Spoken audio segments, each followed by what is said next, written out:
One of the most frustrating things that I can come across, I suppose not the most frustrating, but one frustrating thing I come across regularly when people are purchasing property and I'm acting for the purchaser, they will come in here or on the phone or on the email and they'll say to me, the estate agent said, or the auctioneer said, or the vendor said, or the builder said.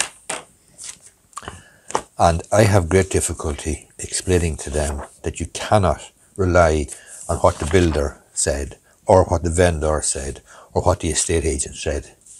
Because if it's not in the contract, it doesn't exist, quite frankly. You need to operate on that basis.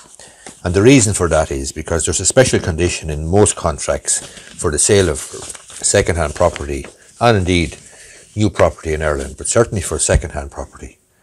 And it'll be along the lines that purchasers agree and accept that no statement, measurement, calculation, account or description in respect of the property shall constitute a representation inducing the purchasers to enter into the sale.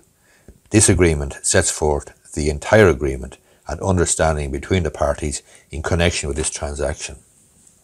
In other words, this special condition in this contract shuts off all of the other stuff that you might have been told by the vendor, by the builder, by whoever. You need to be clear on that.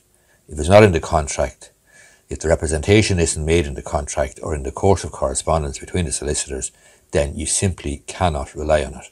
Now, it may turn out to be true, but it may not. And if it doesn't, then you cannot really pursue it, because this comprises the agreement between the parties, between purchaser and seller, and comprises the entire agreement. And it essentially contains a disclaimer about any statements or representations that were made to you prior to the contract being entered into. And as I say, most contracts will have the special condition telling you that this agreement is the entire agreement between the parties. There's general conditions, there's special conditions, and that's it. And if it's not in that agreement, well then forget about it. Hope you find this video useful. If you do, you might give it a thumbs up down below. Thank you.